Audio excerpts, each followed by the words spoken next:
బడగాస్ మీదేసే ప్రయత్నం దయచేసి మానుకోవాలి. ఇది ఒక ప్రతిపాదన, ఇది ఎంతవరకు కార్యరూపం దాల్సిందో చూడాల్సిన అవసరం. ఓకే, మనతో పాటు మస్తాన్ రావు గారు అనలిస్ట్ జూమ్ లో జాయిన్ అయ్యారు. మస్తాన్ రావు గారు, గుడ్ మార్నింగ్ అండి. Good morning. మనం చూస్తున్నాం ప్రజాస్వామ్యంలో యువత పాత్ర పెరగాలి అని చెప్పి సీఎం చేసిన కామెంట్లను చూస్తున్నాం. 25 నుంచి 21 ఏళ్ల వరకు వయసును తగ్గించాలంటున్నారు. అది అసలు ఎంతవరకు సాధ్యమవుతుందండి? ఎందుకంటే 21 ఏళ్ల వరకు కనుక తగ్గిస్తే వయసుని, ఆ వయసులో ఉన్న వాళ్ళకి మెచ్యూరిటీ అనేది సరిగా ఉండదు అని చెప్పిన ఆరోపణలు వస్తున్నాయి. మరి దాని ప్రకారం చూస్తే ఎంతవరకు కరెక్ట్? యువతకు ఆ విధంగా అవకాశం కల్పించవచ్చా? పోటీ చేసే వయసు ఆ విధంగా కల్పించవచ్చు అంటారా? ఎటువంటి లాభాలు ఉంటాయి? దాని తర్వాత వచ్చే పరిణామాలు కూడా ఏ విధంగా ఉంటాయి? ఏంటి మీ అనాలిసిస్ దీనిపైన? గుడ్ మార్నింగ్ అండి. జీ తెలుగు ప్రేక్షకులకు, ప్యానెల్లో ఉన్న పెద్దలకు మీకు గుడ్ మార్నింగ్. రేవంత్ రెడ్డి గారు ప్రతిపాదన అయితే 2 కోణాలు. ఏంటంటే నిజంగా ఆయనకి 21 ఏళ్ల చట్టసభలకి, అంటే మనకి ఎంపీ గాని ఎమ్మెల్యే గాని 25 ఉంది, 21. అదేవిధంగా రాజ్యసభ ఎమ్మెల్సీ అయితే 30 ఉంది. దాన్ని ఇంకా తగ్గించాలనేది పాయింట్. సో నేననేది ఏంటంటే, ఈయన ఇప్పుడే ఎందుకు చేశారనే దాని మీద ఇప్పుడే చరణ్ గారు మాట్లాడారు. అయినప్పటికీ కూడా అది కాంగ్రెస్ పార్టీ ఇప్పుడు రాజకీయ ఎత్తుగడ వేసిందనడంలో ఎటువంటి సందేహం లేదు. సో అంటే రాజకీయంగా ఒకటి చూడాలి. మీరు ఇందాక ప్రశ్న అడిగారు ఏంటంటే, అది మెచ్యూరిటీ లెవెల్స్ ఏ విధంగా ఉంటాయి, దేశాన్ని రాష్ట్రాన్ని పరిపాలించే విధంగా వాళ్ళ 21 ఏళ్ల వయసు సరిపోతుందా అనేది అక్కడ మీరు అడిగిన ప్రశ్న. సో నేను 2 కోణాలు. ఇప్పుడైతే రేవంత్ రెడ్డి గారు ఇది ఖచ్చితంగా రాజకీయ ఎత్తుగడలో భాగంగా చేసిందే, దానిలో ఎటువంటి సందేహం లేదు. ఎందుకంటే ఆయన 11 నెలల నుంచి ప్రారంభించినప్పటికీ కూడా కాంగ్రెస్ పార్టీలో వర్కింగ్ కమిటీలో ఆయన ఎప్పుడైనా దాన్ని ప్రతిపాదించారా?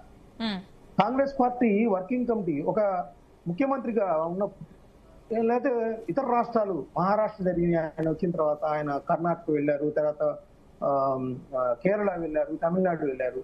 వాళ్ళు ఇచ్చే సందర్భంలో అట్లాంటి ప్రతిపాదన చేద్దాం అనేది, అంటే తక్కువ వయసు, కనీసం 25 లోపల అనేది 25 ఏళ్ల వరకు, 26 ఏళ్ల వరకు వెళ్ళి ఇచ్చారా? ఎంత పర్సెంట్ చూస్తే తక్కువే ఉంటది కదా. కాంగ్రెస్ పార్టీలో ఆ విధంగా లేదు కదా. ఎందుకంటే వారసత్వ రాజకీయాలు కావచ్చు, అక్కడ ఉన్న పరిస్థితులు కావచ్చు, అన్ని కూడా యావరేజ్ చూస్తే కూడా 30-35 పైన వయసు ఉన్న వాళ్ళకి ఇచ్చారు కాంగ్రెస్ పార్టీ. మరి ఆయన వర్కింగ్ కమిటీలో చేయాల్సింది కదా. సార్ జంజీ యువత చేద్దాం మనం, సరే రాజ్యాంగ సవరణ తర్వాత, కానీ మనం ముందే చేద్దాం అనేది ఎందుకు ఆయన రాహుల్ గాంధీ గారికి కానీ, ప్రియాంక గాంధీ గారికి కానీ, సోనియా గాంధీ గారికి కానీ చెప్పలేకపోయారు? చెప్తే అప్పుడు ఆయన యొక్క నిజాయితీని మనం శంకించలేం. ఈ రోజు ఢిల్లీలో జంజీ యువత ఏదైతే మన పార్టీలకు అతీతంగా, అంటే అసలు ఈ పార్టీలన్నీ నేనేమంటానంటే ఒక రకంగా 22 లక్షల మంది కుటుంబాలకు సంబంధించిన ఇష్యూ అది, నీట్ లీకేజ్ అనేది. సో అలాంటి ఇష్యూలో మరి ఈ రాజకీయ పార్టీ, ప్రధాన రాజకీయ పార్టీలు చేవ చచ్చిపోయి ఉన్న పరిస్థితుల్లో మనకి కాక్రోచ్ జనతా పార్టీ అనేది ఒక కొత్తగా ఉద్భవించి అది వాళ్ళందరినీ కూడా అట్రాక్ట్ చేసి ఈరోజు అక్కడ ప్రభుత్వంలో మెడలు ఉంచే పరిస్థితి తెచ్చినప్పుడు అప్పుడు మేల్కొంది కాంగ్రెస్ పార్టీ. అది అవునన్నా కాదని నిజం. అది కాంగ్రెస్ పార్టీ, నేను ఇంతకుముందు డిబేట్ లో కూడా జీటీవీలో కూడా అడిగితే కాంగ్రెస్ పార్టీ ప్రతినిధి చెప్పారు, మేము ఎన్ఎస్యుఐ ప్రతి జిల్లాలో చేస్తుందని. ఎక్కడ చేస్తుంది? ఎక్కడైనా మనం చూసామా? నీటి విషయంలో కాంగ్రెస్ పార్టీ స్పందించిందని? జంతర్ మంతర్ దగ్గర కాక్రోచ్ జనతా పార్టీ అక్కడ వైలెంట్ ఇన్సిడెంట్ తర్వాత మెరుపు ధర్నాకి రాహుల్ గాంధీ గారు కావచ్చు, వాళ్ళ ముఖ్యమంత్రులు కావచ్చు, లేదా ఎంపీలు కావచ్చు, వెళ్ళి ప్రధానమంత్రి నరేంద్ర మోడీ గారు ఇంటి ముందు చేశారు. సో ఖచ్చితంగా ఇప్పుడు రేవంత్ రెడ్డి గారు ఆ జంజీ యువత ఏదైతే ఉన్నారో దాన్ని అట్రాక్ట్ చేసే పనిలో భాగంగా ఇప్పుడు ప్రతిపాదన చేసినట్టే మనం భావించాల్సింది. సో ఇంకో 2వ కోణం చూద్దాం. 21 ఏళ్లకి మెచ్యూరిటీ లెవెల్స్, 21 ఏళ్లకి మెచ్యూరిటీ లెవెల్స్ ఎలా ఉంటాయి? ఖచ్చితంగా మనం ఇండియన్ అడ్మినిస్ట్రేషన్ సర్వీస్ కి సంబంధించి ఐఏఎస్ కానీ, ఐపీఎస్ కానీ, ఐఆర్ఎస్ కానీ చేస్తున్నప్పుడు వాళ్ళకి ఏ విధంగా ఇస్తానో, అంటే వాళ్ళకి మరి జిల్లా కలెక్టర్లు ఎవరైతే రాజకీయంగా మనకి ముఖ్యమంత్రులు కానీ, ప్రధానమంత్రులు కానీ ఆదేశాలు ఇస్తారో వాళ్ళతో చర్చలు జరిపి విధాన నిర్ణయాలు తీసుకునేటప్పుడు ఖచ్చితంగా ఇండియన్ అడ్మినిస్ట్రేషన్ సర్వీస్ కానీ, ఐపీఎస్ కానీ వీళ్ళందరినీ కూడా పరిగణలో తీసుకుంటారు.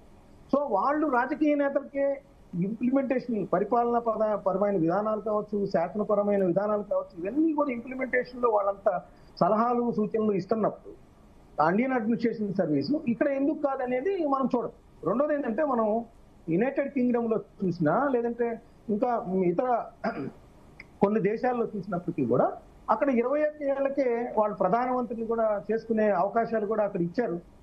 సో ఇంకోటి, ఈ ఓటింగ్ హక్కును కూడా 18 సంవత్సరాలకి తగ్గిస్తున్నప్పుడు ఖచ్చితంగా 21 ఏళ్లకు ఎందుకు ప్రధానమంత్రి కానీ మంత్రులు కానీ కాకూడదు అనేది కూడా ఉంటుంది.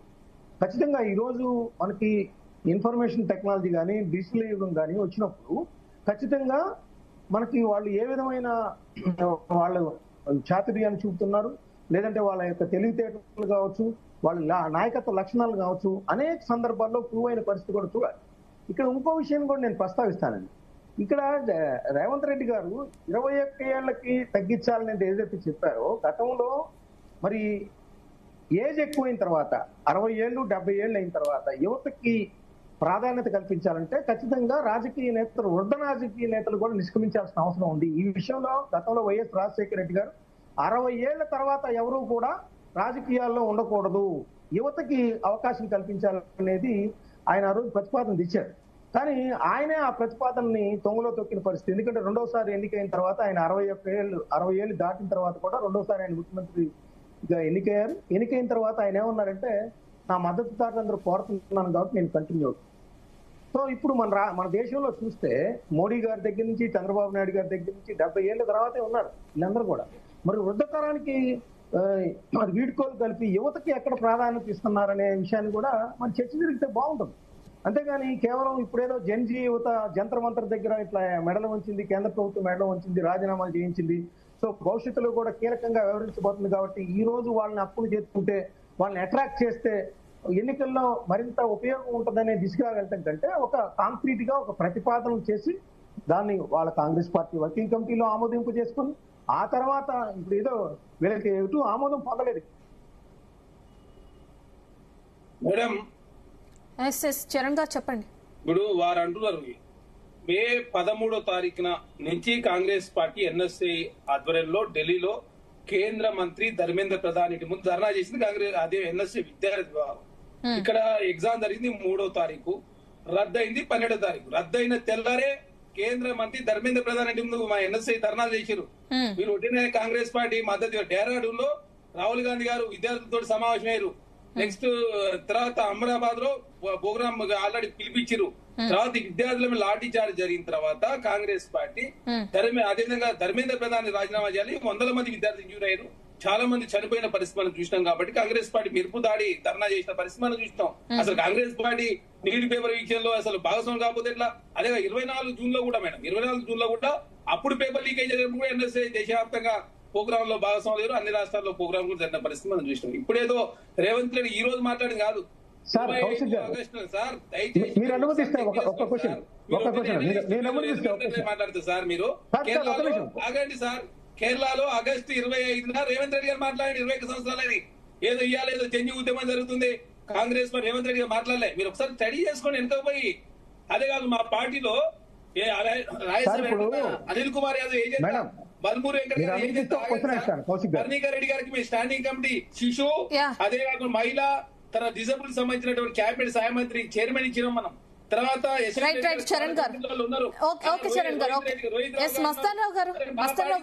పార్టీలో ఏం చేసినాం అనేది మీకు తెలవకుండా ఒకటినే వచ్చి కూర్చొని కాంగ్రెస్ పార్టీ ఇప్పుడు మాట్లాడుతుంది జంజుమని. జంజుమ ఎప్పుడు రావచ్చండి? మా ముఖ్యమంత్రి గారు 11 నెలల నుంచి మాట్లాడుతుండు, దాని విషయం నుంచి మాట్లాడుకుంటే కాంగ్రెస్ పార్టీ దాని మాకేంది క్యాప్చర్ చేసుకోవాల్సిన కర్మ మాకు. 100 మంది మాకు పార్లమెంట్ సభ్యులు లోక్సభలో చాలా రాష్ట్రాల్లో కాంగ్రెస్ పార్టీ మాకు అధికారం కొత్తనా ఏమన్నా అధికారం కోసం ఏది పడుతుంది మాట్లాడతాం ఏమన్నా.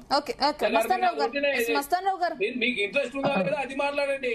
యువతకు అసలు 21 సంవత్సరాలు అనేది ఎమ్మెల్యేకు ఏజీ కరెక్టా కాదా? అదే 18 సంవత్సరాలకు ఓటు హక్కున్నప్పుడు 21 సంవత్సరాలకు IAS IPS MPTC ZPC corporator mayor అదే జెడ్పీ చైర్మన్ అవుతున్నప్పుడు ఇక్కడ 21 సంవత్సరాల నిబంధన పెట్టాలని చెప్పి 21 సంవత్సరాలకు ఎమ్మెల్యే కావాలని చెప్పేసి నిబంధనలు సడలించాలని కాంగ్రెస్ పార్టీ ఆలోచన. అది ఎన్ని సందర్భాలు డిస్కస్ చేసిన